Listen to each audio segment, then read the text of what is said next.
একজন মানুষকে কখনো কখনো মোরগ বলা হতো, কখনো কখনো প্যাকেট বলা হতো, কখনো কখনো সাবজেক্ট বলা হতো।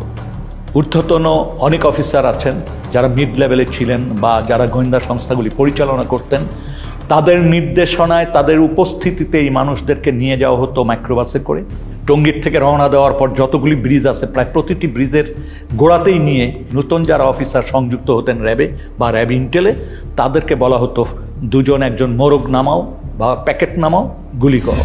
So out of the way I went to pier and requested her যে সালাউদ্দিন কাদের চৌধুরীর ফাঁসি হয়ে গেছে, তার ছেলেটাকে এটা করা হয়েছে, এটা খুব এটা দেখা উচিত, আমাদের ফ্যামিলিটা খুব broken and his relatives have requested.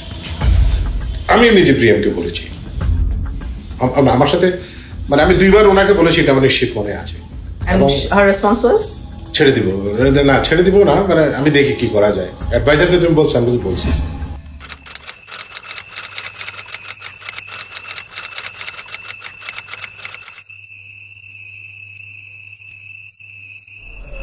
আপনি নিজেও তো দেখতেছেন এই যে নাটক সাজাইতেছে তারা, এই যে অস্ত্র মস্ত্র এগুলা দিয়ে, এতে ওনাদের লাভটাই, ওনারা দেশের আইন শৃঙ্খলা ঠিক করবে, তো আইন শৃঙ্খলা ঠিক হবে কিভাবে? তো বললো যে আপনারা চলে যাবেন, এরপরে স্যারের প্রমোশন হবে, এইটাই লাভ। তো আমি বললাম যে একটা প্রমোশনের জন্য আমার জীবন ধ্বংস করে দিল।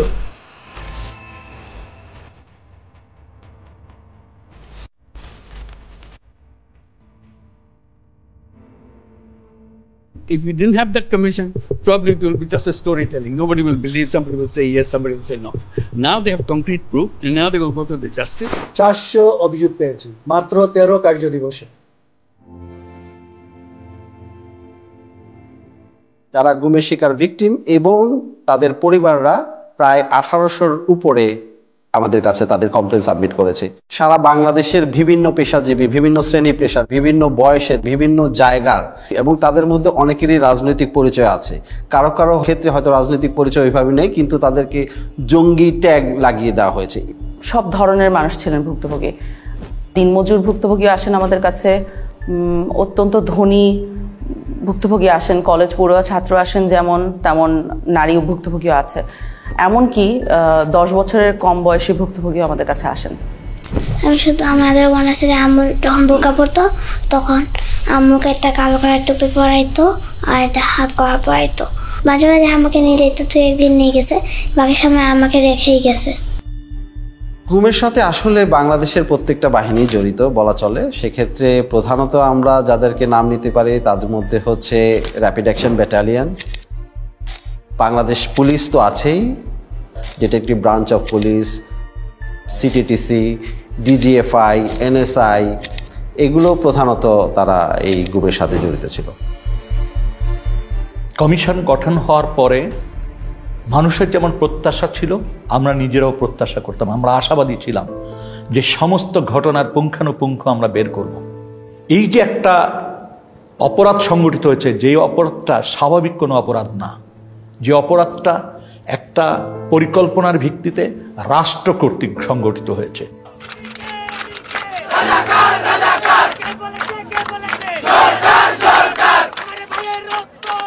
5ই আগস্ট পরবর্তী সময় সরকার তো পরিবর্তন হয়েছেই, কিন্তু এর মানে না যে বাহিনীগুলোতে যারা দোষী তারা পরিবর্তন হয়েছে নেসেসারিলি।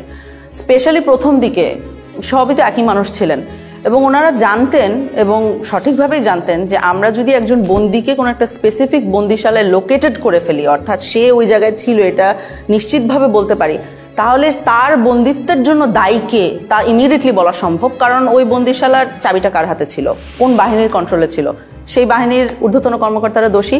এই ব্যাপারটা যেমন ওনারাও বুঝতে পেরেছেন, আমরাও বুঝতে পেরেছি। এ কারণে 5ই আগস্ট পরবর্তী অত্যন্ত দ্রুততার সাথে প্রচণ্ড লেভেলে এভিডেন্স ডিস্ট্রাকশন হয়। Destruction of evidence is itself a criminal offense. Just মনকে মন কাগজ পুরানো হয় সব জায়গায়, ডিজিএফআই বলেন, র্যাব ইন্টেলিজেন্স বলেন, এনএসআই বলেন, সব জায়গায় এভিডেন্স পুরানো হয়। তারপরে বিভিন্ন জায়গায় এই ধরনের পুরো এন্টায়ার বিল্ডিং এর স্ট্রাকচার পরিবর্তন করে ফেলা হয়।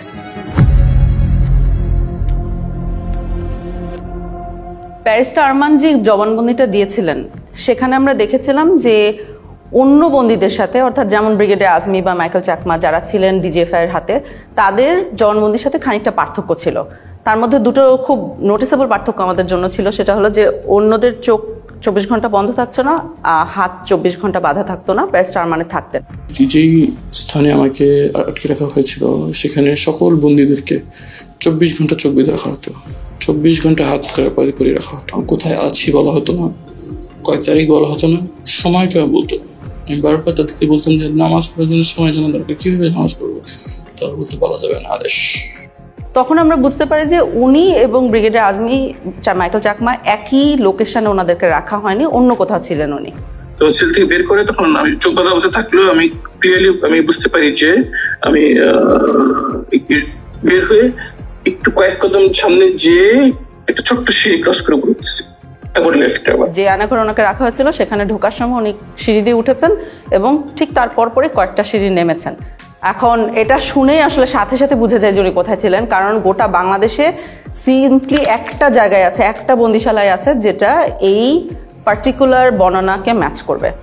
তো ওইখানে উনি এক পর্যায়ে বলেন যে ওনার পায়ের নিচে ছিল মসৃণ টাইলস, সাদার মতো, এবং ঠান্ডা ছিল। ছোট্ট সিঁড়ি যখন ক্রস করে যাই তখন এটা 5 থেকে 7 কদমের সিঁড়ি হবে এবং খালি পায়ে আমাকে যতবার বের করা হয়েছে তখন খালি পায়ে পরে যে আমাকে জুতা পরা হচ্ছে বের করা হয়েছে, খালি পায়েটা আমি একদম ক্লিয়ারলি বুঝে দিয়েছি যেটা সিঁড়ি টাইলস লাগানো সিঁড়ি ছিল। কিন্তু ওই রুমে অলরেডি আমরা অক্টোবরের মধ্যে অভিযান একটা চালিয়েছিলাম, আমরা ইন্সপেক্ট করে এসেছিলাম, ওখানে কোনো টাইলস ছিল না, ওটা সম্পূর্ণ সিমেন্টের একটা ফ্লোর। সো আমরা কর্মকর্তাদের ডেকে, অফিসারদের ডেকে জিজ্ঞেস করা শুরু করি যে টাইলস কই। একটা সিঁড়ির পাশে যখন যে এই মার্কটা থাকে, what does it indicate, do you think? কারণ আমি তো বিল্ডিং এর এক্সপার্ট না। টাইলস, এই সিঁড়ি টাইলড ছিল।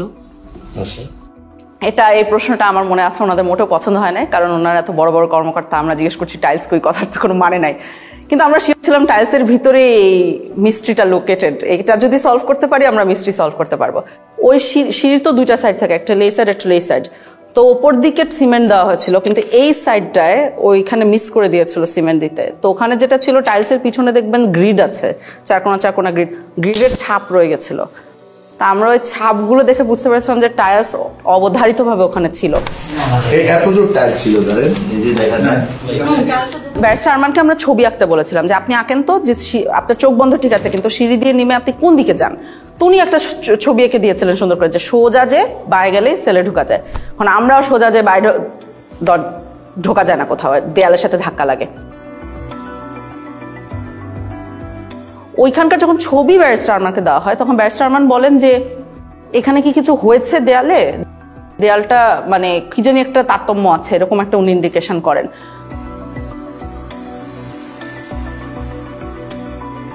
তখন আন্তর্জাতিক অপরাধ ট্রাইব্যুনাল আমাদের যে কলিগরা আছেন ওনাদের সাথে আমরা যোগাযোগ করে একটা ম্যাপ ওনাদেরকে এঁকে দেওয়া হয়। সেখানে বলা হয় যে এই দেয়ালটা মাপেন, আপনি ইন্টারনাল যে দৈর্ঘ্য এটা মাপেন, এন্ড দেন বাইরে যে ওই একই দেয়ালের এক্সটার্নাল দৈর্ঘ্য মাপেন।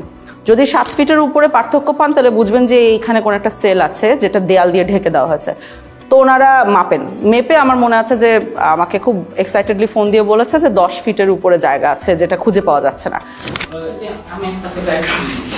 এখানে দুটো দরজা ছিল, এই দরজা দিয়ে আমরা ঢুকতে আগ্রহী, যেটা আমরা চাই না সেটা হলো লিডার যে মাঝখানে যেগুলো কিছুতে আধা থাকতেন। তো ওই যে জায়গাগুলোতে একটু তারতম্য দেখা যাচ্ছিল দেয়ালে, সেই জায়গাগুলোতে ছোট ছোট ফুটা করা হয় এরকম হাতুড়ি দিয়ে পিটিয়ে। তো ওই ফুটার ভিতরে মাথা গলিয়ে দেখা যায় যে ঠিক ব্যারিস্টার আরমান যে বর্ণনাটা দিয়েছেন যে সেল, টাইলস, বাথরুম সব অক্ষত অবস্থায় আছে, ওরা জাস্ট নতুন দেয়াল বানিয়ে দিয়েছিল ওখানে। হ্যাঁ, আমরা ব্যারিস্টার আরমানের রুম পেয়ে গেছি। এখন টাইলস কতটুকু আছে, টাইলস গুলো কিন্তু যে করে হোক বাঁচাতে হবে, ঠিক আছে? উনি টাইলস চিনেন, যাতে কোনো টাইলস না হয়ে যায়। ওই যে অ্যাকচুয়ালি ওরা এখান থেকে বের করে নেয় জিনিস, ওরা টাইলস গুলো এখান থেকে উঠায় ভিতরের স্টোর। 8 বছর এখানেই যাবে। I couldn't stay all night from the sun. They used to blindfold us and handcuff us. In the night they used to handcuff us at the back. They wouldn't tell us where I was. They wouldn't tell us even time for prayers. Literally, it felt like I was buried alive. এরকম হতো যে 24 ঘন্টা চোখ বেঁধে হাত দিয়ে বসে রাখতো, উচ্চ দিতেন না দিতেন। হুমাম কাদের আমাকে বলেছিলেন যে ওনার সেলের একটা অংশে উনি খোদাই করে এসেছিলেন ওনার নামের ইনিশিয়ালস গুলা। মেডিকেল সেলের ভিতরে ঢুকলে আপনি যদি ঘুরে যান, দরজা ফেস করেন, বাম পাশের কর্নার মাঝামাঝি জায়গাটার মধ্যে একদম কোনায় একটা ডেট লেখা আছে আর আমার ইনিশিয়ালস লেখা আছে, HQC লেখা আছে এবং ডেট লেখা আছে যেদিন আমাকে গুম করা হয়।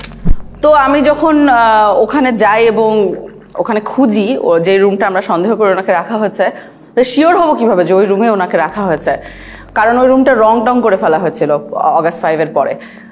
তো একটা সাইড দেখে সন্দেহ হয়, তখন ওনাকে যে ওই সাইডটা দেখায় ভিডিও কলে যে এটা কি চেনা লাগছে কিনা, তখন উনি বলেন যে হ্যাঁ ওই ইনিশিয়ালটা খোদাই করে রেখেছে। তো আপনি যখন খোদাই করে রাখেন তার উপরে রং করে দিলেও খোদাইটা রয়ে যায়।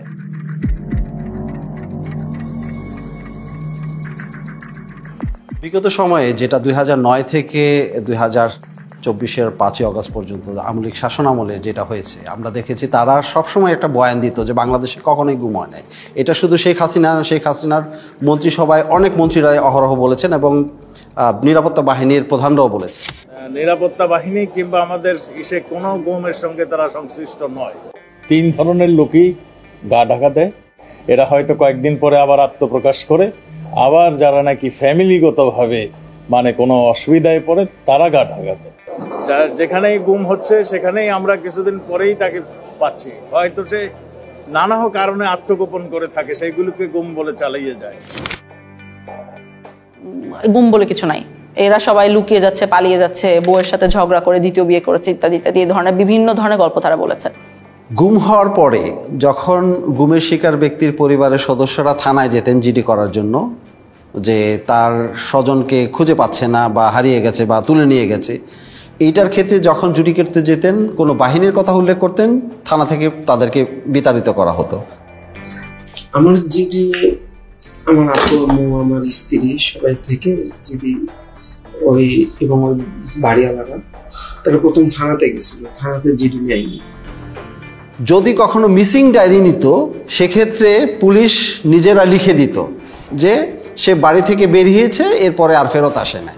আর কখনো যদি কোনো বাহিনীর কথা উল্লেখ করত সে জিডি কখনো নিত না। এমনও হয়েছে যে বাহিনীর নাম উল্লেখও করে নাই, কিন্তু তারপরও জিডি নেয়নি, থানা থেকে তাদেরকে তাড়িয়ে দেওয়া হয়েছে। আমরা 250টা কেস ফিল্টার করেছিলাম আমাদের 1800-র মধ্যে থেকে, যে 250টা কেসের 3টে বৈশিষ্ট্য ছিল। 250টার কেসে আমরা সমসাময়িক প্রমাণ পাচ্ছি। কি প্রমাণ? যে তাকে যখন গুম করা হচ্ছে তখন তার হয় একটা মিডিয়া রিপোর্ট আছে, সমসাময়িক মিডিয়া রিপোর্ট আছে। তার যে নিখোঁজ হয়ে যাওয়া বা তাকে যে তুলে নিয়ে যাওয়া হয়েছিল সেইটার জন্য একটা থানায় জিডি করা হয়েছে। কোনো কোনো ক্ষেত্রে তাদের পরিবারের মামলা করেছে।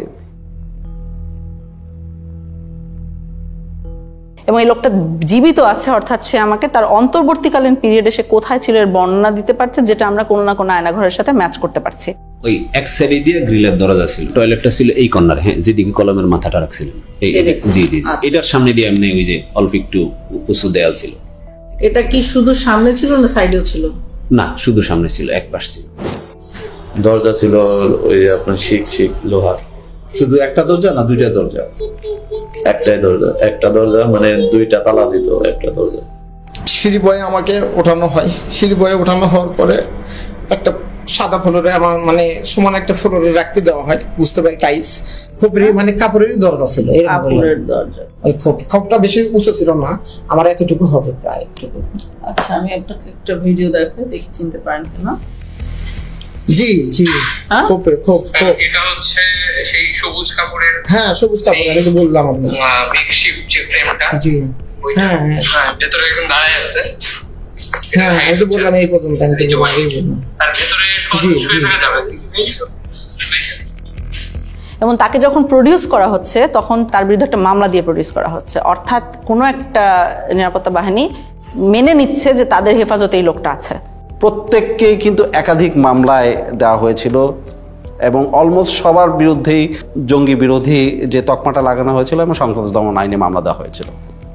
এতে যেটা হচ্ছে যে এই কেসগুলো হয়ে গেছে সেসব কেস যেখানে 2 সাইডে প্রমাণ আছে। সে যখন নাই হয়ে যাচ্ছে সেটার সমসাময়িক প্রমাণ আছে, সে যখন রিঅ্যাপিয়ার করছে সমসাময়িক প্রমাণ আছে, এবং তার মধ্যবর্তী যে জায়গাটাতে ছিল সেটার বর্ণনা কোথাও ম্যাচ করা যাচ্ছে। অনেক ক্ষেত্রে দেখাচ্ছে একজন বন্দী আরেকজন বন্দীকে দেখছে বা তার গলার স্বর শুনতে পারছে বা তার পরিচয় জানতে পারছে গুম অবস্থায়, তখন তার একজন একজনের সাক্ষী হয়ে যাচ্ছে। এই দিক থেকে মানে দ্বিতীয় বা তৃতীয় নাম্বার ছেলে একটা ছেলে ছিল, ও হচ্ছে যে একটু যতটুকু মনে হলো মানসিক সমস্যা ছিল, প্রচুর কান্নাকাটি করতো আর চুলটা পাল্টা বকা ঝোঁকা করতো। 16 বছরের ছেলে অনেক কান্নাকাটি করতো, তারপরে আমরা তাকে খুঁজে বের করেছি, পরবর্তীতে একটা সাইকেলের দোকানে সে কাজ করছিল এবং মানসিক ভারসাম্য লুজ করেছে। মনে রাখবেন ওই ছেলেটাকে আমরা কেন খুঁজে পেয়েছিলাম, কাজ তার চারপাশের বন্দিরা, 2 বছরের বন্দিরা আমাদেরকে এসে বারবার করে বলতো ওখানে একটা ছেলে অনেক কাঁদতো, আমাদের কেস সলভ করার আগে ওই ছেলেটাকে খুঁজে বের করেন, আমাদেরকে জানান ওই ছেলেটার কি হয়েছে, ও বেঁচে আছে কিনা। বেশ কয়েকজনকে পাই যারা সবাই রেকগনাইজ করতে পারছে যে ছেলেটা আছে কিন্তু জানি না কোথায় আছে, জানি না কোথায় আছে, এইভাবে করে চলতে থাকে আনটিল একজন বলে। ওই ছেলেটাকে পরবর্তীতে আমি জেলে দেখছিলাম, তোর আবার হচ্ছে যে এরকম হাতে সবগুলো হাতে মোটামুটি ছিল আপনার কেটে ফেললে বা নখ উঠে ফেললে টাইপ এরকম থাকে না, ওই টাইপের মানে একদম ফাটা ফাটা সবগুলো ছিল আর কি। তখন কাশিমপুর জেলের কোথায় দেখেছে, কাশিমপুর জেলে পাগলা সেলে দেখেছে, তখন আমরা পাগলা সেলের রেজিস্ট্রি বার করি। সমস্যা হয়েছে যে ওই সময় পাগলা সেলের রেজিস্ট্রি তো অনেকের নাম ছিল, আর এই ছেলের নাম আমাদের জানা ছিল না, তো আমাদের কিছুই লাভ হয় নাই। তো আরও একজন লোক এসেছিল একবার একদম শেষে, যার সাথে কথা হয়েছে, আমি জানি না তাকে কেন বলেছিলাম, ওনার আসলে জানার কথা ছিল না, উনি একই বাহিনীর হাতে ছিল না, উনি আরেকটা বাহিনীর হাত থেকে উনি কাশিমপুরে গিয়েছিলেন। তখন সে বলে আমি তাকে আরেকবার দেখেছি গত বছর। তখন আমরা বলি যে আপনি কি আবার খুঁজে বের করতে পারবেন কিনা দোকানটা। ভদ্রলোক খুবই ভালো, উনি আসলেই খুঁজে বের করেন, বের করে তখন ওই ছেলে এবং ছেলের বাবাকে নিয়ে আসেন। থানা থেকে খবর আসলো, তখন ওখানে যে ওকে কেমন দেখেছেন? আমরা দুইটা এই ফায়ের নোক আর হাতের নোক ছিল না ওই সময়, দূরে থেকে দেখছি তো ছিলই না। একবার হরাপ দিয়েছিলাম, পড়াই করতে না বলতে পারি না। ওকে কি মানসিকভাবে সুস্থ মনে হচ্ছিল? না, মানসিকভাবে সুস্থ আসছিল না। ওইখানে আমরা যে ডক দেখছিলাম মানে কথা, আমি একটা জিজ্ঞেস আর একটা উত্তর দিছিল, আমি যে জিজ্ঞেস খাওয়া দাওয়া করছো তুমি কোন সময় হয়েছে। এখন ছেলেটাকে যদি আপনি জিজ্ঞেস করেন যে তুমি কেমন ছিলে ওখানে, হ্যাঁ, ও কিন্তু দেখবেন ওর ওয়ে অফ কোপিং, এটা আমাদের কাছে লক্ষণীয়। যে কিছু মানুষ কোপ করছে আল্লাহকে স্মরণ করে, কিছু মানুষ পরিবারকে স্মরণ করে, ওর ওয়ে অফ কোপিং ছিল ভুলে যাওয়া। ও বলেছে আমার কিছু হয় নাই।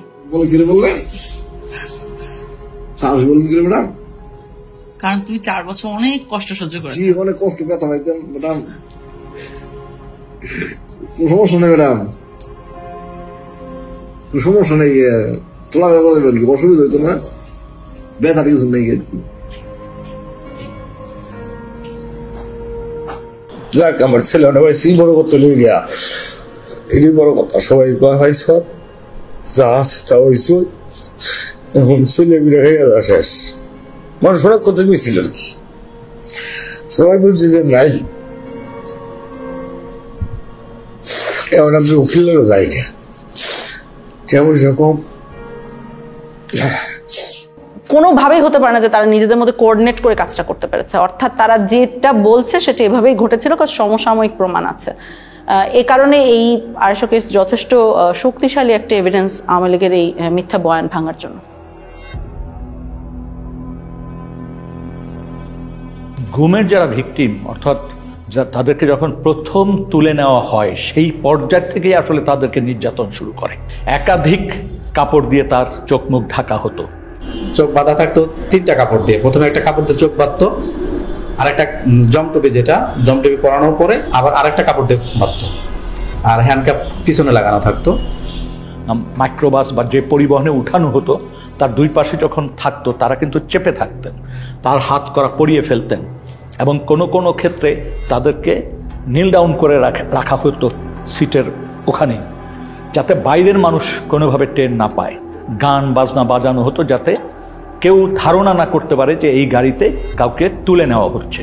তারপর তাকে যখন নির্দিষ্ট স্থানে নিয়ে গোপন সেলে যখন তাকে বন্দি করবে, তাকে নামানো হতো যখন কোনো ক্ষেত্রে তাকে 2 পাশ থেকে উঁচা করে রাখতো, যাতে কোনোভাবে অনুধাবন না করতে পারে যে সে কয়টা স্টেপ দিয়ে উপরে উঠছে। প্রত্যেকটা গোপনশালায় আসলে অত্যন্ত ভয়ানক, এবং আপনি যদি দেখেন যে গোপন বন্দিশালার সাইজগুলো, দৈর্ঘ্য প্রস্থ, এখানে মানুষকে রাখাটাই হচ্ছে টর্চারের শামিল। এইখানে যারা আসে এখানে এসে এখান থেকে লোক নিয়ে যায়। প্রথম যদি ট্রান্সপোর্ট করে যে ঢাকা থেকে লোক নিয়ে অন্য কোথাও পাঠাবে, এখান থেকে 4 জন 2 জন এখান থেকে নিয়ে, আমি এরকম একবার 3 জন লোক নিয়ে স্যার ট্রান্সপোর্ট করছি হোটেলতে। একবার গেট দিয়ে ডুবে হাতে বাম পাশে, না হাতে ডান পাশে আর কি। আমি যদি এদিক ডুবে হাতে ডান পাশে। সাইজ কি সেলগুলোর? স্যার টয়লেট টাইপ স্যার, বুঝিয়ে বলুন। টয়লেট স্যার, মানে একটা টয়লেটের দৈর্ঘ্য প্রস্থ 3 ফিট বাই 8 ফিট স্যার, এরকম লম্বা, লোহার গেট লাগানো স্যার, সাইকেল লাগানো। Look at how tiny this room is, and it's still divided into 7 different cells. Look, I'll just come into this one to show you how small it is. I'm about 5 feet 4 inches tall, and I can stand up straight in this particular one, but I cannot extend my arms all the way out. But if you go just next door to this one over here, take a look. I cannot stand up straight. I cannot extend my arms.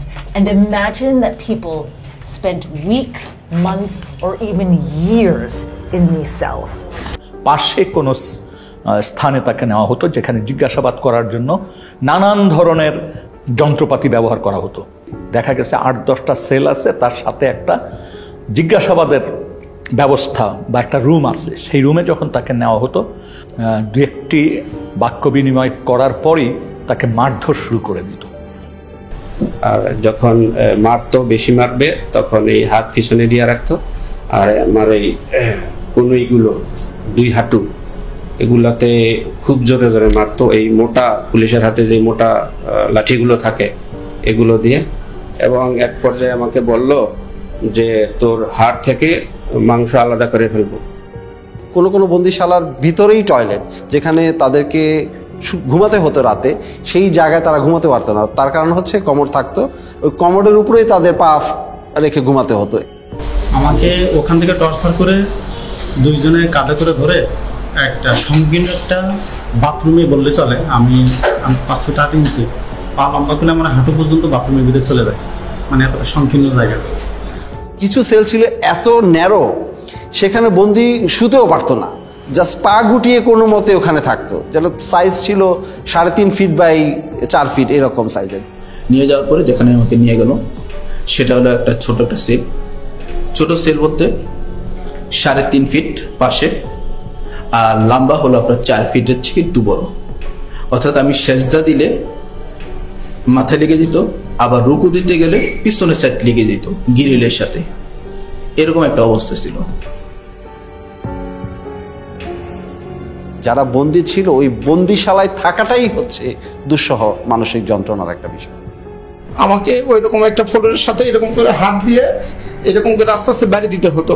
বাড়ি দিয়ে একটু শব্দ হলে তারা লাঠির ইশারায় বাথরুমে নিয়ে যেত। বাথরুমের জন্য তারা মারতে দেরি হতো, অনেকে 8 মিনিট সময় দিত আমাকে। 8 মিনিটের বেশি হতো আমাকে বিলম্ব দিত, মারতো, আবার লাঠির ইশারা দিত, অনেক বকাবকি করতো। এক ধরনের যন্ত্র ব্যবহার করতে হতো যে হাতে শিকল দিয়ে ওই যন্ত্রের সাথে আংটা পরিয়ে দিয়ে মেশিন চালু করলে তাকে আস্তে আস্তে ছাদের দিকে ঝুলিয়ে ফেলা হতো। এই ঝুলন্ত অবস্থায় ঘন্টার পর ঘন্টা রাখার ঘটনা আমরা শুনেছি, এমনকি মানে 24 ঘন্টার কথাও আমরা অনেক ক্ষেত্রে পেয়েছি। আমাকে ওই ফ্যান লটকায় এরকম একটি এর মধ্যে গামছা দিয়ে এরকম প্রায় 15 দিনের মতো ঝুলিয়ে রাখছে। শুধু আমি টয়লেট এবং নামাজ এই দুইটা আর খাবার সময় আমাকে ছাড়া রাখতো, আর এইরকম ভাবে সবসময় ঝুলিয়ে রাখছে। কোনো কোনো বন্দিকে হ্যান্ডকাপ পরিয়ে জানালার গ্রিলের সাথে বেঁধে রাখা হতো সার্বক্ষণে, এবং সে শুতেও পারতো না, ওইভাবে কোনো মতো বসে থাকতো। এই যে এর জানালার মধ্যে একটা হাতে এই পাশে ঝুলাই রাখছে আর একটা হাতে এই পাশে। এই 5 দিনের মধ্যে 3 দিন এইভাবে আমাকে লকআপের সঙ্গে ঝুলাই রাখা হয়। শুধু একটাই দোষ ছিল আমার, আমি বলছি আমি নিকাব খুলবো না, আমি পর্দা করি। যেখানে হ্যান্ডকাপ পরা হয়েছে সেখানে কেটে গেছে, রক্ত পড়েছে, তারপরও কিন্তু তাকে নামানো হয়নি, বরং ওখানে পিটানো হতো এবং নানান কথা জিজ্ঞাসাবাদ করা হতো। এই ওনাদের নাম জিজ্ঞেস করতেছে, এর মধ্যে আমাকে কি করলো, পানি ঢাললো, মুখে গামছা দিয়ে পানি ঢাললো। কোথায় আছে বল, কোথায় আছে বল, কোথায়, মানে আমাকে মানে একটা সেকেন্ডের সময় দিতে আসে। আমি বলতেছি মুখের মধ্যে ভিজা কাপড় দিয়ে প্রায় 2-3 মিনিটের মতো পানি ঢালতো, আর ওই সময় দেখা যায় আমি প্রায় সময় অজ্ঞান হয়ে যেতাম, আর মুখ দিয়া খুব লোট টোট ইত্যাদি এগুলো বের হইতো, তারপরও তারা হাসাহাসি করতো। কোনো কোনো ক্ষেত্রে তাকে চেয়ারে বসানো হতো। চেয়ার আবার 2 ধরনের ছিল। এক ধরনের চেয়ার ছিল যেটা কাঠের ফ্রেম, মানে কাঠের চেয়ার, সেখানে ইলেকট্রিক শক দেওয়ার ব্যবস্থা থাকতো। তো চেয়ারে বসিয়ে ইলেকট্রিক শক দেওয়ার যন্ত্র সাথে সংযোগ স্থাপন করে দিত শরীরে, কখনো কানে, কখনো নখে, কখনো পায়ে, এইভাবে দেওয়া হতো। আমার কানের লতার মধ্যে লাগাইছিল ওই যে কি ওইটা ওই যে কি ইলেকট্রিক ওটা বলতে পারবো না, কিন্তু মনে হলো যে ঠাডা পড়ে মাথা আমাদের সুইচ দেওয়ার লাগলে মনে ঠাডা বললো। অনেক ক্ষেত্রে জিজ্ঞাসাবাদের সময় বালতিতে পানি রেখে প্রস্রাব করতে বলা হতো। কারেন্টে শর্ট দিয়েছে, একটা বালতি দিছে, বালতির মধ্যে পানি ছিল, পেশাব করতে দিচ্ছে, অনেক পানি খাওয়ানোর পরে পেশাব করতে দিচ্ছে, পেশাব করার সময় কারেন্টে শর্ট লাগে, পানির মধ্যে যখন পেশাব করে তখন কারেন্টে শর্ট লাগে। বেশ কিছু টর্চার ইনস্ট্রুমেন্ট যেগুলো ধ্বংস করে ফেলা হয়েছে, তার মধ্যে একটা আমরা শুনেছি ছিল যে একটা বালতির মতো, ওটার ভিতরে পা রেখে দিলে আস্তে আস্তে পানি গরম হতো, তখন যথেষ্ট ব্যথা লাগতো। একটা ইনস্ট্রুমেন্ট ছিল যেটা আপনাকে যদি বেঁধে দেওয়া হয় তাহলে ওটা ঘড়ির কাঁটার মতো ঘোরাতে পারতো, 360 ডিগ্রিজ ঘুরতো। র্যাবের কাছে ঘোরে যে চেয়ারগুলো, এগুলো পেয়েছি। স্বাভাবিক একটা চেয়ারে বসানোর পরে আমাকে ওই হুইল চেয়ারের মতো যেমন পা রাখা যায় ওরকম পাদানি আছে, পাদানের উপরে পা রাখার পরে পা থেকে মাথা পর্যন্ত অনেকগুলো বেল লাগায়। তো পা এইগুলো যখন করছে তখন আমাকে কিছুক্ষণ ঘোরানো হয়েছে। একটা পেয়েছি আমরা কিন্তু ময়লার আবর্জনার ভিতরে, মানে ওটাকে ফেলে দেওয়ার জন্যই রাখা হয়েছিল, আমরা যে ওইখানে খুঁজে খুঁজে বের করে এনেছি। কোনো কোনো ক্ষেত্রে নখকে বিচ্ছিন্ন করে ফেলা হতো, কোনো কোনো ক্ষেত্রে সুই ঢুকানো হতো, এবং কারো কারো ক্ষেত্রে সম্পূর্ণ উলঙ্গ করে ঝুলিয়ে রাখা হতো। মাথা নিচে দিক, পা উপর দিক দিয়ে ঝুলে, আর আমার শরীরে কোনো পোশাক রাখে নাই তখন, একেবারে উইদাউট ড্রেস। তারপরে এলো পতারে আমাকে দুইজনে একসঙ্গে পিড়াতে থাকে। দুই হাতে বাঁধতো, বাঁধার পরে এমনি বসায়া এই জায়গাটা লাঠি ঢুকাইতো, লাঠি বড় একটা লাঠি ঢুকাইতো, লাঠি ঢুকায় লাঠিটা এমনি দইরা এই যে দুইটা চেয়ার নিত, এই দুইটা চেয়ারের উপরে ঝুলাইতো, আমাদেরকে পিড়াইতো। তারা গান গাইতো, এক এক সময় মমতাজের গান গাইতো যে বুকটা ফাইটা যায়, এই কথার গান, আবার তুই তো পাগল হে, এই গান কইতো আর পিড়াইতো। এবং আমি একটি ক্ষেত্রে জানতে পেরেছি যে তাকে উলঙ্গ করে একজন নারীর সামনে উপস্থাপন করা হয়েছে। খুবই দুর্ভাগ্যজনক যে একটা মানুষকে কতটুক অপদস্থ, অপমান করতে, ঘৃণাকর পরিস্থিতিতে ফেলতে এই ধরনের ব্যবস্থা আমাদের রাষ্ট্রীয় বাহিনীগুলি, সংস্থাগুলি করেছে।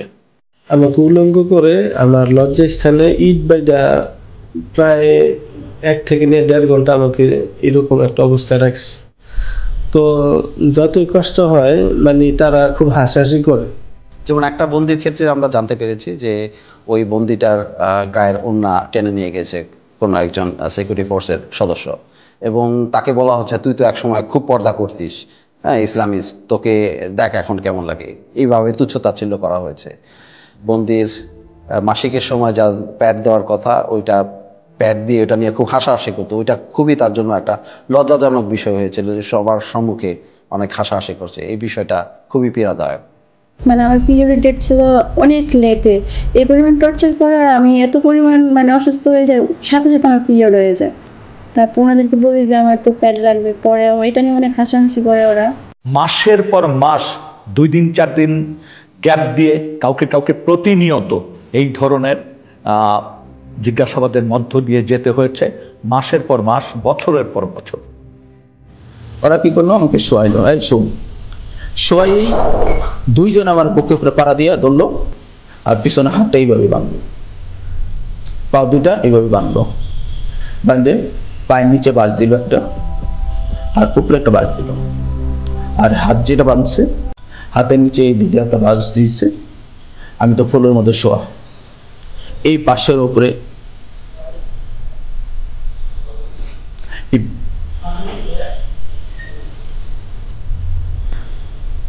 পাশের উপরে আমাকে 4-5 জন দাঁড়াই গেছে। তখন আমার মানে ভিতর থেকে মানে আমি আর কোনো কিছু বলতে পারতেছি না,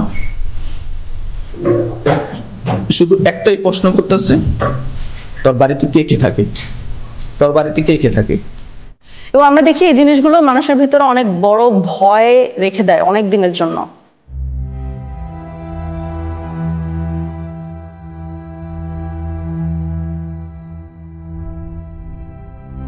আমাদের অনেক ভুক্তভোগী হায়েস গাড়িকে ভয় পায়, কারণ তাকে হঠাৎ করে রাস্তার মধ্যে থেকে টেনে হায়েস গাড়িতে উঠানো হয়েছে।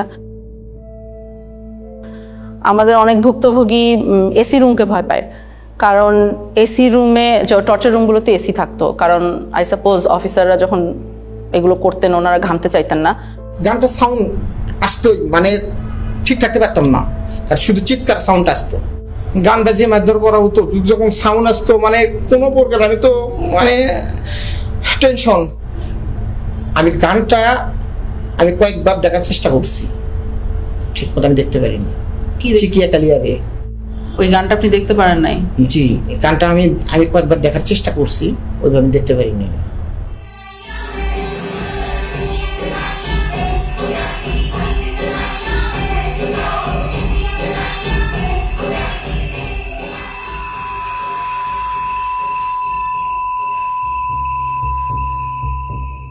প্রসাবের জন্য আমরা এরকম বাইরেতে হইতো ফ্লোরে, এখানে টাক দিলে আমরা আসবো।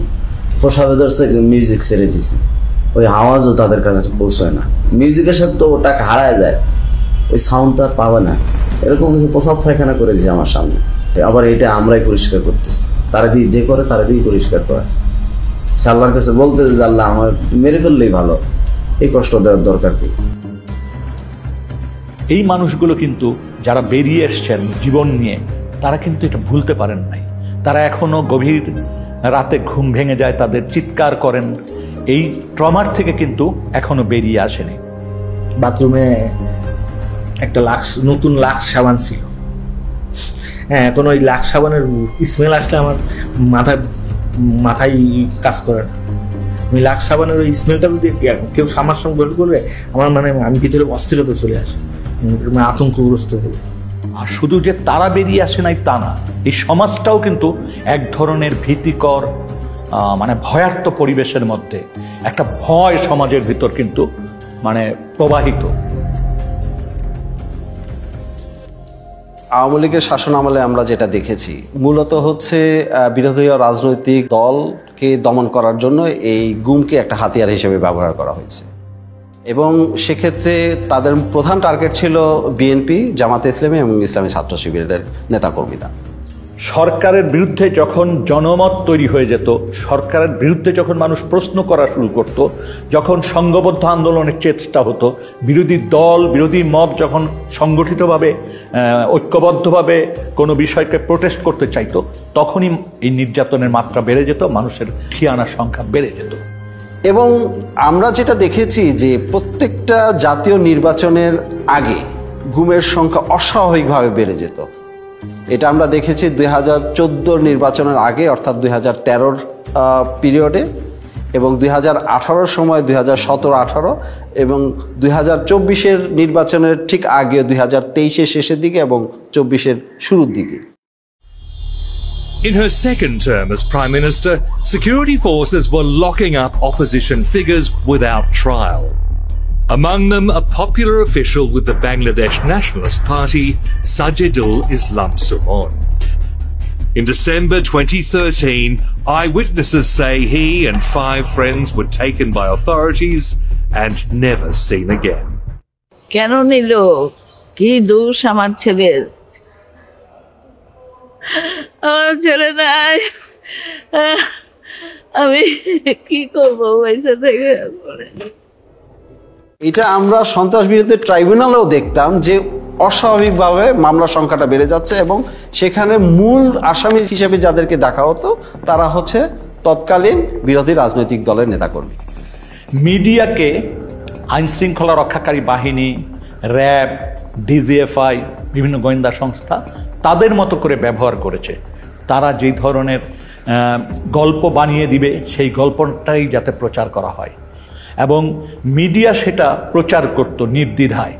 কোনো জায়গায় কিন্তু তারা প্রশ্ন করত না, একদম হুবহু একই বয়ান, বাহিনী যে বয়ানটা দিত সেই বয়ান, সেই গল্পই তারা ছেপে দিত। যখন একজন গুম হচ্ছে, there are one of two things যেটা হতে পারে। একটা হলো তাকে মেরে ফেলা হবে বা তাকে বাঁচিয়ে রাখা হবে। বাঁচিয়ে রাখার পরবর্তী কি হবে? বাঁচিয়ে রাখার পরবর্তীতে বেশিরভাগ কেস হলো যে তাদেরকে মামলা দিয়ে ছেড়ে দেওয়া হচ্ছে বাংলাদেশে। মামলাগুলো যথেষ্ট ভয়ঙ্কর, মানে এটা কিন্তু আমরা বলছি যে ক্রিমিনাল জাস্টিস সিস্টেম গুমের সাথে কন্টিনিউয়াস একটা সিস্টেম ছিল।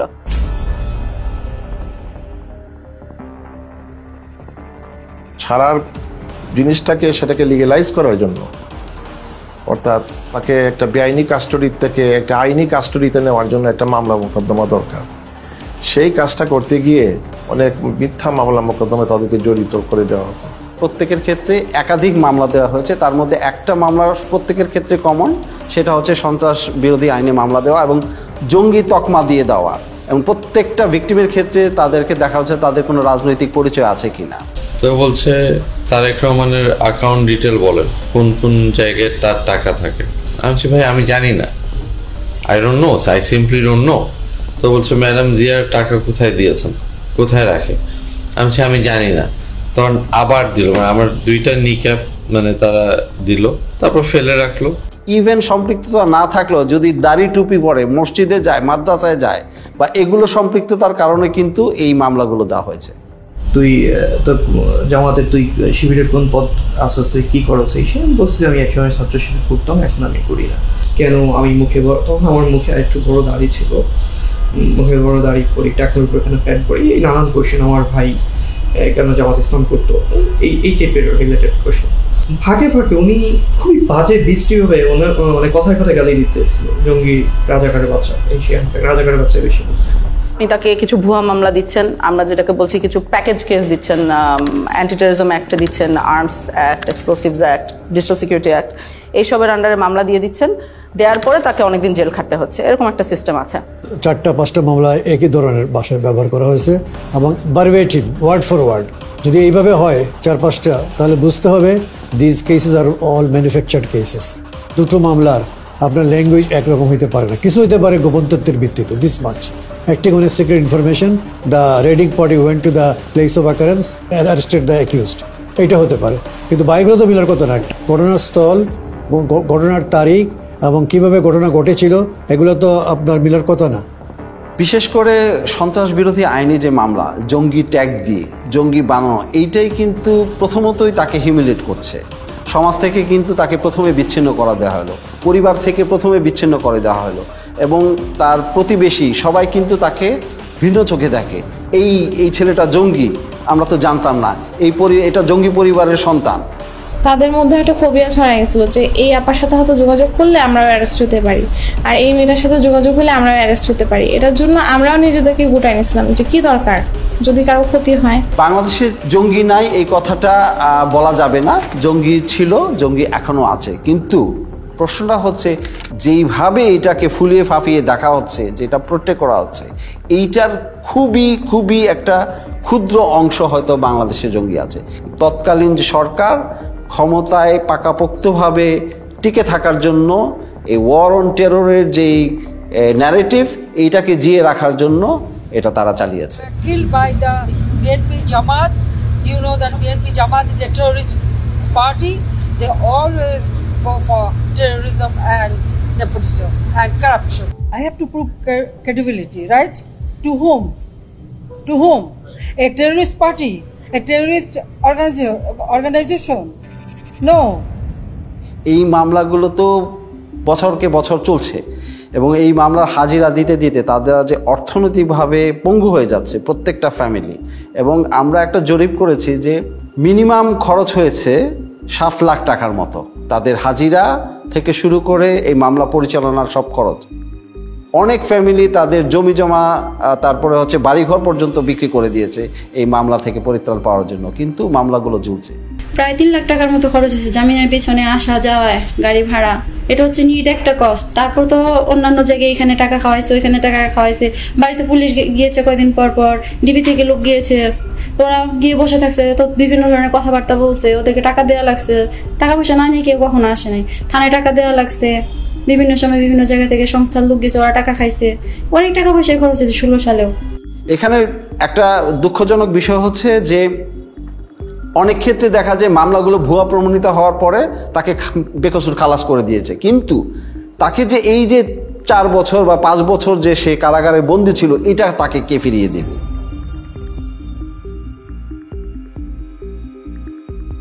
এখন ভুয়া মামলা দিয়ে এগুলোর পক্ষে তো তাদেরকে এখন প্রমাণাদি জোগাড় করতে হবে, প্রমাণাদি পাবে কোত্থেকে? হ্যাঁ, এটা একটা তো তাদের জন্য সমস্যা। তো ওখানে একটা বেশ well developed systematic torture regime ছিল আসলে। এই টর্চার করে কনফেশন আদায় করা হতো, স্বীকারোক্তি আদায় করা হতো। আমাকে লাস্ট এটাই চাইতেছে আব্দুল মুমিন আমি স্বীকার করতাম, মানে আপনার পরিচয় বদলানো। হ্যাঁ, পরিচয় বদলানো। তো আমি আব্দুল মুমিন স্বীকার করে নিছি। করে নেওয়ার পরে এই যে এখন বাসডলা দিয়ে লাস্টে বলতেছে তোর নাম আব্দুল মমিন, আর তোর বাপ যদি জিজ্ঞেস করে, কথা জিজ্ঞেস করে বলবি যে আমি বাবার সাথে রাগ করে তাবলিগে চলে গেছিলাম, তাবলিগের কিছু জিনিসপত্র আছে এই ব্যাগের মধ্যে, এই ব্যাগটা নিয়ে তুই চলে যাবি, ওরা ছেড়ে দিয়ে আসো।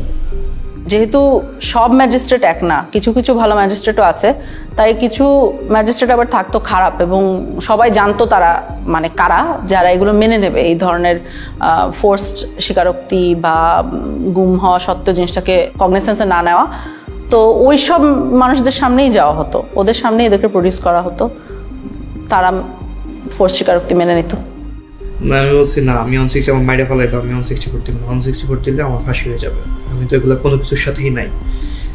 আপনারা যা বলতেছেন আমি এগুলো কিছুই জানি না, সব সাজায় আপনারা দিচ্ছেন। তখন আমারও ওই আয়ু বলতেছে, ওই প্রথম দিন আমাকে যখন, এটা আপনাকে কি বলবো, মানে প্রথম দিন আমাকে যখন ওয়াটার বোর্ডিং দিয়েছে তখন আমার মানে আমি প্রসব করে দিয়েছিল আর কি। তো ওই জিনিসটা ও আবার আমাকে রিমাইন্ড করে দিচ্ছে যে তোরে যে মনে নাই, তোরে যে তুই যে প্রসব করে দিয়েছিস রিসিলি মেয়েদের লগে, আজকে কিন্তু আবার সেইভাবে মাইতে যা টানায় পিড়ামো, কিন্তু তুই যা বলি সেইভাবে কর। করে নিয়ে আসছে, করে নিয়ে আইসা বলতেছে, এমন একজন জাজের কাছে নিয়ে আসছে, আইসা বলতেছে ও 164 দিতে চায় না, অনেক চেষ্টা করছি দিতে চায় না। পরে বলে যে আবার সেই কোর্টের যে জাজ বলতেছে ও এখনো দাঁড়ায় আছে কিভাবে, এটারে কেমন 164 দেয় না, এটা তো দাঁড়ায় আছে সুস্থ আছে, 164 দেওয়ার জন্য কিছু মশলাপাতি খরচ করতে হবে না। A GUM or enforced disappearance is a violation of human rights. So the judges as a whole should be sensitized about the human rights, about the various human rights instruments and the violation of those human rights. Magistrate সাহেব উনি ডাক দিয়ে বললেন যে আপনাদের আসামি তো করতেছে না, কি বলে বালকরত্ব স্বীকারোক্তি দিচ্ছে না। একটা এগ্রিজিয়াস কেস আমাকে যেটা খুব ডিস্টার্ব করেছে সেটা হলো যে সে আমাকে বর্ণনা করছিল যে ম্যাজিস্ট্রেটকে যে বলেছে যে প্লিজ আমি এতদিন গুম ছিলাম, আমি আসলে এটার সাথে জড়িত না। হ্যাঁ, অনেক সাহস করে এটা সে ম্যাজিস্ট্রেটকে বলেছিল। ম্যাজিস্ট্রেট তখন যে পুলিশ সাথে নিয়ে গিয়েছিল, পুলিশকে ডেকে বলেছে এই যে দেখেন কি বলছে, তখন তাকে বাইরে নিয়ে যাওয়া হয়। সিএম কোর্টের বারান্দায়, এটা সময় 8 তলা বা 9 তলায় কিছুক্ষণ আমাকে মারধর করলো। আমার এখানে সময় দাগ আছে মনে হয়, এটা ওরা আমাকে মাথাটা ধরে স্যার গ্রিলের মধ্যে এটাতে বাড়ি মারতে ধরছে, তখন আমার হাতে হ্যান্ডকাপ ছিল, তাই আমি মাথাটা বাঁচানোর জন্য আমি এটা যখন আনছি তখন আমার এখানে পড়ছে, তাই আমি নিচে ফেলে পাড়াইলো, কিছুক্ষণ মারলো, অনেক চিৎকার চেঁচামেচি করতেছিলাম, কারণ আমি হচ্ছে কেউ তো আসলো। যখন চিৎকার চেঁচামেচি করতেছি তখন ম্যাজিস্ট্রেট আবার আয়কে ডাকে পাঠাইছে যে এত আওয়াজ করতেছেন কেন। আর মানে কি বলবো, এটা অবিশ্বাস্য বিষয়। আমি প্রশাসনকে কাছ থেকে দেখছি আর আমি অবাক হয়েছি যে আসলে পুরোটাই একটা system. Most of the judges were at the beck and call of the high command of the then ruling party. That's why they did not dare to take any effective steps against the enforced disappearances of the victims or abduction of the victims, The judiciary must be proactive instead of reactive. The judiciary must come forward in protecting and promoting the human rights of the people through adjudication of disputes in a very bold and assertive manner. Boldness is an integral part of the personality of a judge. A weak person is not suited or suitable for the position of a judge. Judges must know how to deliver justice impartially, effectively, and in a neutral manner. কিছু মানুষকে বাঁচিয়ে রাখবে কিন্তু release করতে পারবে না, বাংলাদেশে নানাবিধ কারণ থাকতে পারে সেটার জন্য। তখন তাদেরকে আমরা দেখছি ইন্ডিয়াতে পার করে দেওয়া হয়। ইন্ডিয়াতে পার করার পদ্ধতিটা আমরা বুঝতে পেরেছি বন্দীদের সাথে কথা বলে, সিকিউরিটি ফোর্সের ভিতরে যে হুইসেল ব্লোয়াররা আছে তাদের সাথে কথা বলে, এবং অনেক সময় আমরা নথিপত্র মিলিয়ে দিন তারিখ চেক করেও ওগুলোকে কনফার্ম করেছি যে এভাবেই ঘটেছে। তোমার আম্মায় অনেক কান্নাকাটি করতেছে, এর জন্য অনেক সরাসরি হয়েছে, এর জন্য তোমাকে দেশে রাখা যাবে না, এর জন্য তোমাকে দেশের বাহিরে পাঠাবো আমরা।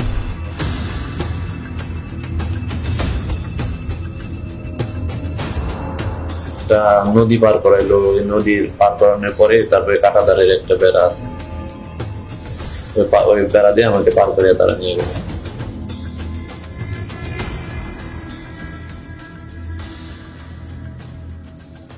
ওইখানে নিয়ে 2টা লোক আইছিল হুমড়াই করে, বললো তোরে পার করে দেব, তারপরে তারপরে তুই ওই জায়গায় কতদিন থাকবি, আবার আমরা তো আবার ব্যাগ নিয়ে আসবো। ইন্ডিয়াতে নিয়ে যাওয়া হতো, আমাদের বাহিনী নিয়ে যেত 300-400 মিটার ইনটু দ্য বর্ডার, নিয়ে যে ওই বাহিনীর হাতে হ্যান্ড ওভার দিত। একটা বিশেষ ক্ষেত্রে আমরা দেখেছি যেখানে বন্দি এক্সচেঞ্জ হয়েছিল। ওরা আবার ওই দেশ থেকে কারা যেন আসছে স্যার, আপনার ওদের ইন্ডিয়ানরা আসছে, ওরা দুইজনকে দিল, আমরা দুইজনকে দিলাম। মানে ওরা দুইজন বন্দিকে দিল, আপনাদের বন্দি দুজনকে ওদেরকে দিয়ে দিল। ইন্ডিয়া আমাদেরকে বন্দি দিয়েছিল, আমরা একজন বাংলাদেশি সিটিজেনকে দিয়েছি। আমার ধারণার সাথে মনে হয় আরেকজন ছিল যার পরিচয় আমরা এখনো বের করতে পারি না। অর্থাৎ আমরা দুইজনকে দিয়েছি, একজনকে পেয়েছি। ওই দুইজনের মধ্যে একজন বাংলাদেশি নাগরিক, সাথে মিষ্টিও দেওয়া হয়েছে। ওই বাহিনীও মানে ইন্ডিয়ান বাহিনীও মিষ্টি এনেছিল, আমাদের বাহিনীও মিষ্টি ছিল। বন্দির গিফট দেওয়ার সাথে সাথে মিষ্টিও গিফট এক্সচেঞ্জ করা হয়েছিল। এটা আমাকে নিরাপত্তা বাহিনীর যারা ওখানে জড়িত ছিল তারাও বলেছেন, বন্দি নিজেও চোখে দেখেছে এই ঘটনাটা ঘটতে। ইন্ডিয়াতে নেয়ার পরবর্তী কি হতো বন্দিদের আমরা সবসময় জানি না, অর্থাৎ কাদের কথা জানি না, আমরা জানি না ওখানে কাউকে মেরে ফেলা হতো কিনা, কারণ যারা মারা গেছেন তাদের খবর আমাদের পক্ষে বের করা এখনো পসিবল হয়নি। যাদেরকে হ্যান্ড ওভার করলো ওদেরকে নিয়ে আবার কি করলেন? ওদেরকে নিয়ে স্যার রাস্তায় দুজনকে স্যার ক্রস ফায়ার দিয়ে ফেলাই দিয়ে আসছে। তবে এটা অবশ্যই হতো যে ইন্ডিয়াতে যারা বাঁচিয়ে রাখা হতো ইন্ডিয়াতে তাদেরকে মামলা দেওয়া হতো, মানে অর্থাৎ ইন্ডিয়ান লিগ্যাল সিস্টেমের ভিতরে তাদেরকে ঢুকিয়ে দেওয়া হতো। সো আনপাসপোর্ট মামলা বলবে, অর্থাৎ ট্রেসপাসিং এর জন্য কেস দেওয়া হতো। তখন ওনারা ইন্ডিয়াতে জেল খাটতেন, জেল খাটা পরবর্তীতে আবার ওনাদেরকে বাংলাদেশে পুশিং করা হতো। ভারতের কারাগারে যদি কেউ থাকে সেটার জন্য আমরা বাংলাদেশি বন্দী যারা আছে তাদের তালিকা চেয়েছি পররাষ্ট্র মন্ত্রণালয়ের মাধ্যমে ইন্ডিয়ান অথরিটিকে। কিন্তু সেক্ষেত্রে যে সমস্যাটা দেখা গেছে যে তালিকাটা দিয়েছে সেটা অসম্পূর্ণ, এবং আমরা যেই পিরিয়ডের তালিকা চেয়েছিলাম অর্থাৎ 2009 সাল থেকে 2024 সালের 5ই অগস্ট পর্যন্ত সেটা তালিকা পায়নি। এই সম্পৃক্ততাটা ইন্ডিয়া এবং বাংলাদেশের যে ইল্লিগাল একটা সম্পর্ক, এটা আসলে খুবই ট্র্যাজিক, কারণ এরকম হওয়ার কথা না, হওয়া উচিত না, এবং আমাদের দেশের সার্বভৌমত্বের প্রশ্ন অবশ্যই চলে আসে। কিন্তু হয়েছে, গত 16 বছর এটা হয়েছে। এবং কারো কারো ক্ষেত্রে চরম পরিণতিটা হয়ে গেছে, যেটা আমরা বিভিন্নভাবে জানতে পেরেছি, এবং অনেকে আমাদের কাছে ইতিমধ্যে এই কথাগুলো বলেছেন। এর মধ্যে একটা বড় অংশ আছে যাদেরকে বেশ কিছুদিন জিজ্ঞাসাবাদ করার পরে অথবা কয়েকদিন জিজ্ঞাসাবাদ করার পরেই সিদ্ধান্ত নেওয়া হয়েছে তাদেরকে হত্যা করা হবে। যখন একজনকে মেরে ফেলার সিদ্ধান্ত হতো তখন কাজটা ওরা, যেহেতু ওনারা ট্রেন্ড অফিসার্স, যথেষ্ট এফিশিয়েন্টলি করতো আমরা বলতে পারি। একজন মানুষকে কখনো কখনো মোরগ বলা হতো, কখনো কখনো প্যাকেট বলা হতো, কখনো কখনো সাবজেক্ট বলা হতো। ঊর্ধ্বতন অনেক অফিসার আছেন যারা মিড লেভেলে ছিলেন বা যারা গোয়েন্দা সংস্থাগুলি পরিচালনা করতেন, তাদের নির্দেশনায় তাদের উপস্থিতিতে এই মানুষদেরকে নিয়ে যাওয়া হতো মাইক্রোবাসে করে। টঙ্গীর থেকে রওনা দেওয়ার পর যতগুলি ব্রিজ আছে প্রায় প্রতিটি ব্রিজের গোড়াতেই নিয়ে নতুন যারা অফিসার সংযুক্ত হতেন র্যাবে বা র্যাব ইন্টেলে, তাদেরকে বলা হতো দুজন একজন মোরগ নামাও বা প্যাকেট নামাও, গুলি করো।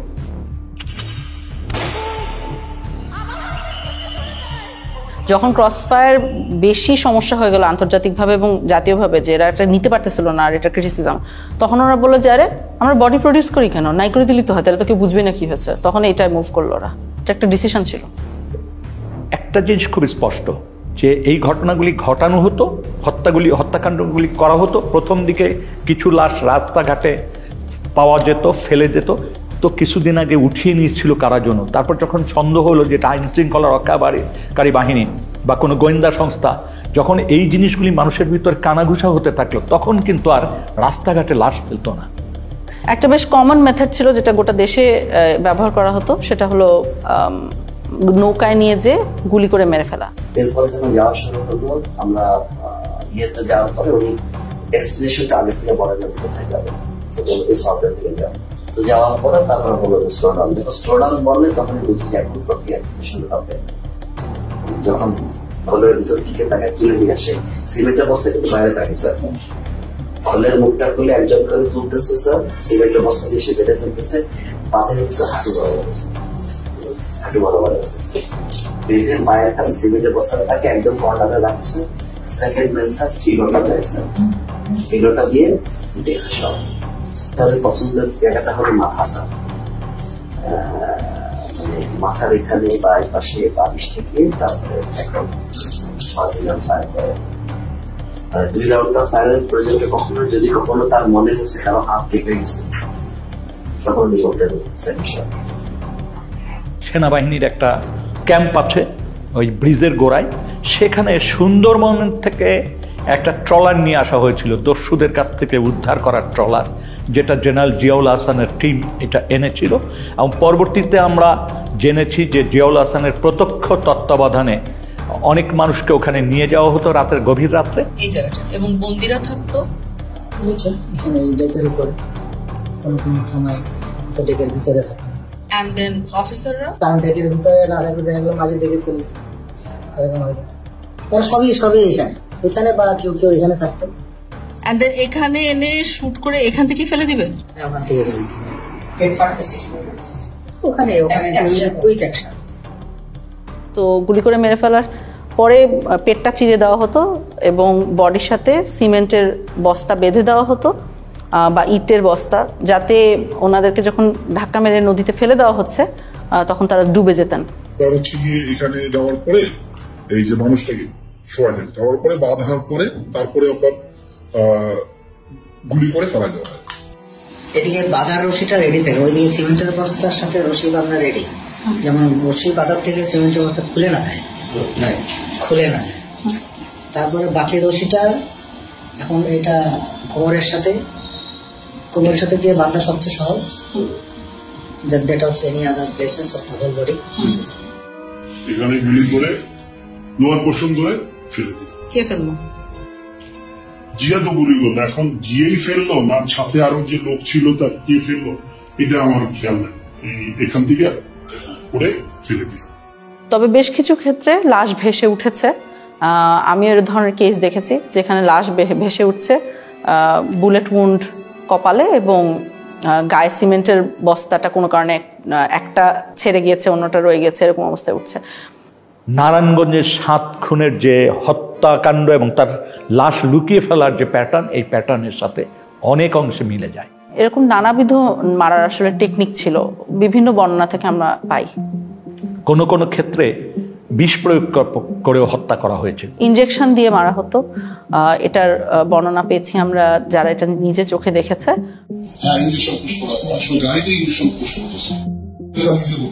একজন মানুষকে মেরে ফেলে তার লাশটা রেল লাইনে ফেলে দেওয়া হতো, মানুষ রেল লাইনে কাটা পড়েছে এই হিসাবে জিনিসটাকে প্রতীয়মান হয়।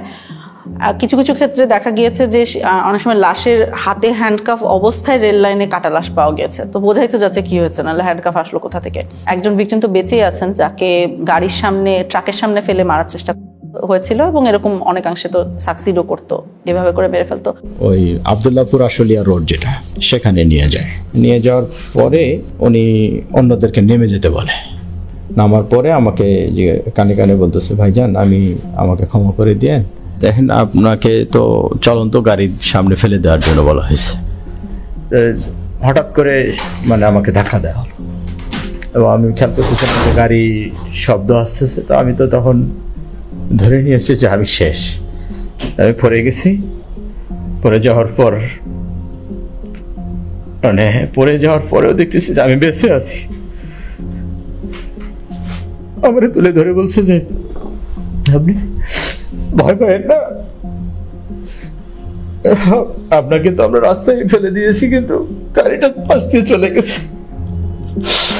তাহলে আমি টের পাইছিলাম যে গাড়িটা যখন জোরে খুব রানিং এ আসতেছে, আবার যখন ফেলে দিবে ব্রেক শক্ত করে ধরে পাশ দিয়ে টা করে শব্দ হয়, যেটা ঠিক সেই শব্দটাই আমার কানে আসছে। আমাদের কাছে যারা মুখ খুলেছেন এটাই পূর্ণাঙ্গ তথ্য না, এর কয়েক গুণ সমাজে এখনো রয়েছেন যারা এখনো আস্থা বা সাহস পাচ্ছেন না এই বিষয়গুলি জনসমক্ষে তুলতে বা তারা অভিযোগ করতে। তারা মনে করে যে এমনিই তো আমরা মামলা মোকদ্দমার ভিতর দিয়ে আছি, তারপর আবার এইটা করতে যে আবার কোন ফ্যাসাদে পড়বো, আবার আমার কোন ভোগান্তি হবে। ওই ওপেনলি ওইভাবে সাক্ষাৎকার দিব না, কারণ ওটা এভিডেন্স থেকে যাবে। আমার আজ হোক কাল হোক আমার তো আসলে পরেরটাও চিন্তা করা লাগবে, ফ্যামিলি আছে। এমনি তো অত্যাচারের শিকার হয়েছি, গুম ছিলাম, মিথ্যা মামলা নিয়ে জেলে ছিলাম, এখনো স্টিল নাও হাজিরা দিচ্ছি। ওই 16 সালে গুম হওয়ার কনসিকুয়েন্স এখনো বিয়ার করতেছি। আমার ফ্যামিলি স্টিল নাও সাফারার। আমার ক্যারিয়ার ধ্বংস, সবকিছু ইয়ে হয়ে গেছে। তার মানে এখনো কিন্তু আমরা এমন একটা পরিবেশ নিশ্চিত করতে পারিনি যে পরিবেশে মানুষ ভয়হীনভাবে এসে রাষ্ট্রের কাছে বা রাষ্ট্রের সংস্থাগুলির কাছে এসে বলতে পারে যে আমার জীবনে এই ঘটনাগুলি ঘটেছে।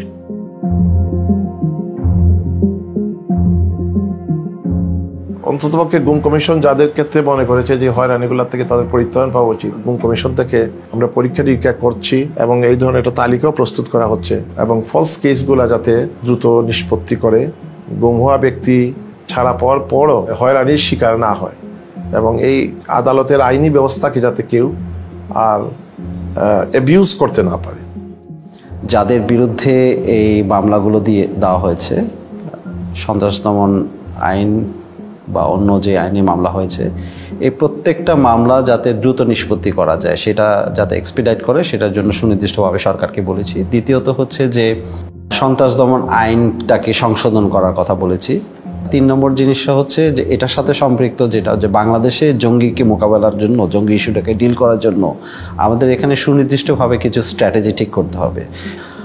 এর পাশাপাশি যেটা হচ্ছে যে রিহ্যাবিলিটেশনের যে বিষয়টা আছে সন্ত্রাসদের মোকাবেলার ক্ষেত্রে, এই বিষয়টা মনে হয় কার্যকর হতে পারে, সেটাকে আমরা ফোকাস করেছি। গুম হওয়া এবং কেউ মারা যাওয়ার মধ্যে একটা বিস্তর ফারাক আছে। সেটা হলো কেউ যখন মারা যায় তখন তার সম্পত্তি ভাগ হয়ে যায়, একটা ডেথ সার্টিফিকেট আসে, সম্পত্তি ভাগ হয়ে যায়, একটা ক্লোজার আসে। কিন্তু কেউ যখন গুম হয়, যেহেতু সে মারা গিয়েছে এই কথাটা বলতে পারা যায় না, কারণ আমরা আসলে জানি না সে মারা গেছে কিনা, তখন কিন্তু কোনো ডেথ সার্টিফিকেট ইস্যু করা যায় না। ডেথ সার্টিফিকেট ইস্যু না করার সাইড ইফেক্ট আপনি দেখেন, ধরেন ভদ্রলোকের ব্যাংক অ্যাকাউন্টে টাকা আছে বা তার সম্পত্তি আছে, কিছু ভাগ হওয়া সম্ভব না। সো পরিবারগুলো অলমোস্ট রাতারাতি পথে বসে যায়, দেখতে পারে যে ব্যাংক অ্যাকাউন্টে টাকা আছে, দেখতে পারে যে তার সম্পত্তি আছে, কিন্তু সে কিছু ব্যবহার করতে পারে না।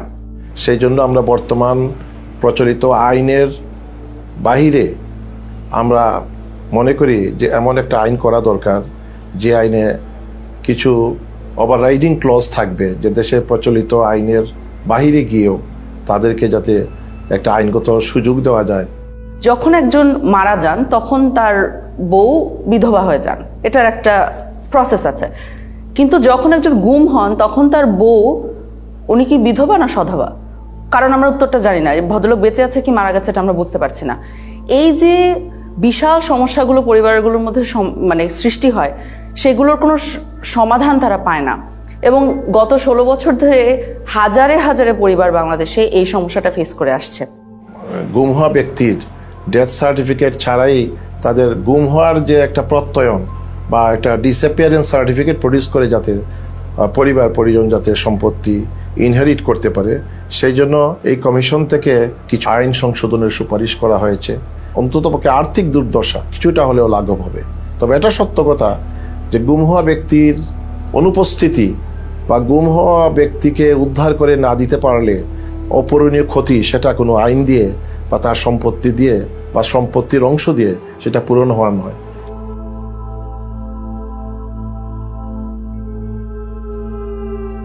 আমরা যদি আমাকে জিজ্ঞেস করেন, আমি মনে করি আমরা আশানুরূপ জায়গায় পৌঁছাতে পেরেছি। কিন্তু তারপরও বলবো, এত সংখ্যা এবং এত গভীরে এই অপরাধ সংগঠিত হয়েছে, এটার জন্য সময় একটা বড় ফ্যাক্টর। সেই বাহিনীর সদস্যরা যারা এই অপরাধের সাথে যুক্ত ছিল, তারা কিন্তু তাদের একটা বড় অংশ কিন্তু এখনো এই কাঠামোগুলিতে অবস্থান করছেন।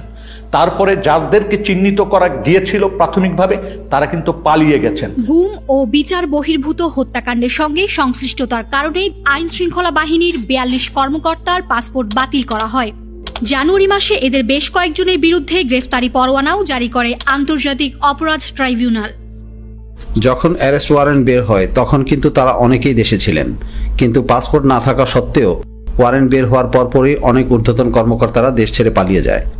পালিয়ে যাওয়ার পরবর্তীতে এগুলোর এন্ড রেজাল্ট কি হবে? তো ধরেন আপনি বাংলাদেশ থেকে পালাচ্ছেন, মোস্ট লাইকলি আপনাকে ইন্ডিয়া যেতে হবে, কারণ ল্যান্ড বর্ডার আমাদের এসেনশিয়ালি ইন্ডিয়ার সাথে, মায়ানমারের যুদ্ধ হচ্ছে, সো ওনারা এদিকেই যাবেন। কারণ আপনি যদি দেশের একজন গোয়েন্দা বাহিনীর প্রধান হয়ে থাকেন, কয়েকজন মিলে আপনি ইন্ডিয়াতে গেলেন, ইন্ডিয়া কি করবে ফার্স্টে? ইন্ডিয়া যেটা করবে হলো আপনাকে বসে আপনাকে ইন্টারোগেট করবে। এখন আপনি চিন্তা করেন যে বাংলাদেশের সকল সেন্সিটিভ তথ্য যাদের ভিতরে আছে তাদেরকে আমরা এসেনশিয়ালি ওনাদের হাতে তুলে দিচ্ছি বা ওনারা ওনাদের হাতে নিজেরা সোপর্দ হচ্ছেন। এই যে এত বছর যারা গুম খুনের সাথে জড়িত ছিলেন তারা তো আমরা যেটা বলছি অনেকেই বাহিনীগুলোতে আছে। ওনারা কি চাইবেন? ওনারা চাইবেন ভবিষ্যতে ওনাদের এই অপরাধগুলো যাতে রিভিলড না হয়। এখন আমরা তাদের অপরাধের কথা জানি আর না জানি, আমরা ধরে নিতে পারি এখন যে আমাদের শত্রুপক্ষের গোয়েন্দা বাহিনীগুলো ডেফিনেটলি জানে। তাহলে ভবিষ্যতে তাকে ব্ল্যাকমেল করতে কি লাগবে? শুধু বলতে হবে তুমি যদি না করো এই কাজটা তাহলে কিন্তু আমি তোমার পূর্ববর্তী গুম খুনের কথা আমি কিন্তু তোমার বউকে বলে দিব, খুব বেশি যেতে হবে বা সোশ্যাল মিডিয়ায় ফাঁস করে দিব। তখন কি হবে? আপনি নিরাপত্তা বাহিনীগুলোর ভিতরে স্তরে স্তরে মানুষ রাখছেন যারা ব্ল্যাকমেইলের ক্ষেত্রে ভালনারেবল। আপনি যদি জিনিসগুলোকে সামনে নিয়ে আসেন, যে জিনিসটা আপনি লুকিয়ে রাখছেন না সেটা দিয়ে কিন্তু আপনাকে ব্ল্যাকমেইল করা যায় না। তো আপনি জিনিসগুলো সামনে নিয়ে আসেন, আপনি গুম কমিশনের সাথে কথা বলে ফেলেন, তাহলে এই সমস্যাগুলো কিন্তু চলে যায়। এই অপশনটা না নেওয়াটা আমার কাছে বোকামি মনে হচ্ছে এবং দেশ বিরোধী একটা কাজ মনে হচ্ছে।